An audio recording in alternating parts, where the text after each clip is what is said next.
Friday morning. What a pleasure to welcome the new congressman from the state of Michigan, Dan Kildee, the Democrat from Genesee County.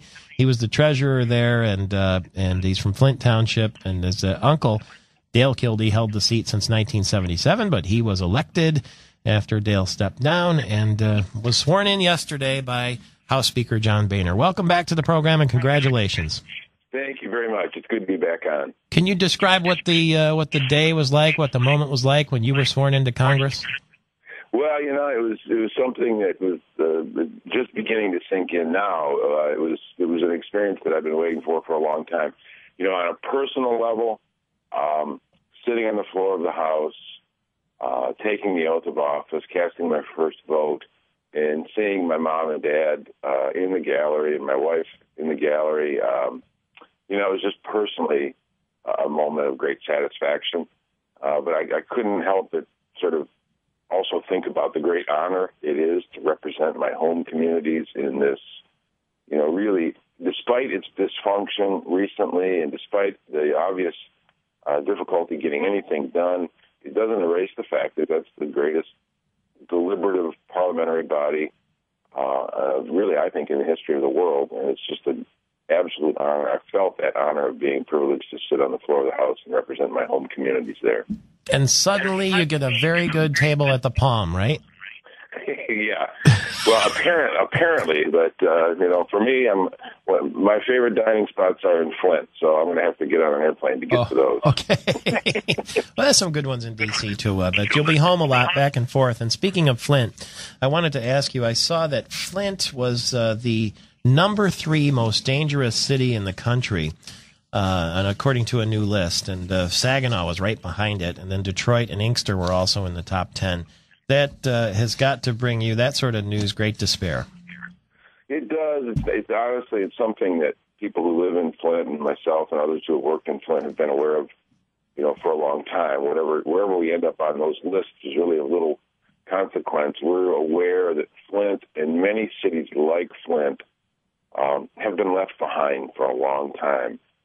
To me, that statistic is really more a reflection of the lack of attention and focus on what was once a whole set of great American cities that, unfortunately, this country, in either consciously or unconsciously, this country has adopted policies that just assumes that these cities can just sort of be left to themselves. And the particular problem that we see is that we have a whole generation of young people who are really the folks that are perpetrating these crimes that we see. A whole generation that sees very little hope or reason for optimism in their lives and end up making choices that are obviously very bad and very dangerous choices. We cannot let that condition continue. I presume that if you had been in office already, you would have voted yes for the fiscal cliff deal back right around New Year's? I would have.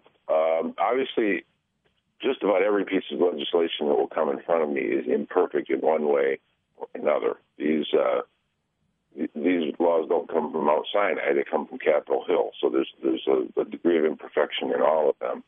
In this particular case, it was pretty clear to me that decision was what was right for the country. And while a lot of folks, I think for some good reason, have seen that entire exercise, that whole experience, as being really an indictment of our political system, and I think there's reason for criticism. I took some glimmer of hope, believe it or not, from what took place, because it proved, and I keep driving this point home, even among my colleagues, it proved that when our backs are against the wall and the country absolutely needs Democrats and Republicans to stand together to make a decision that's right for the country, they proved they could do it. It wasn't pretty, but there were the majority, almost all of the Democrats in the House, and a big number of thoughtful and in some cases courageous Republicans were willing to vote yes for something that they knew some of their constituents would question. So to me, that is the moment where leadership emerged, and even Speaker Boehner, with whom I have many differences, he went to the floor and cast his vote in favor of that bill. So I actually take some glimmer of hope that maybe that spirit, that even momentary spirit of bipartisanship, can somehow continue as we tackle these tough issues in the next coming months and years. You've described Washington as a game show, or having the sort of brinksmanship of a game show back and forth. The House Speaker, John Boehner, reelected yesterday to his position as a Republican by 3 votes. Didn't get the vote of Justin Amash from Cascade Township, the congressman from West Michigan. There's a little gamesmanship and brinksmanship going on there, too, isn't there? There was. It was actually kind of interesting to sit on the floor and listen to some of the votes that were cast. There's obvious splintering within the Republican caucus, which is I think mostly as a result of the members that were elected in 2010 in particular. Many of the members of the Republican caucus come from a far more extreme right ideological position than what we're accustomed to. And so for the first time in a long time, there's some diversity of ideology within the Republican caucus. Typically, that's not been the case.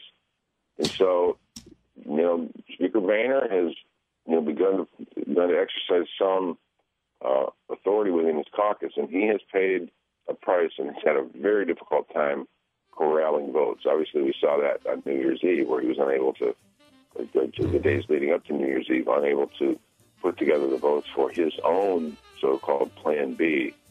This is it will make governing more difficult. It will make it hard to get things done unless the Speaker and other Republicans are willing to have a much more serious discussion with Leader Pelosi and Steny Hoyer and others to try to put together votes that might break.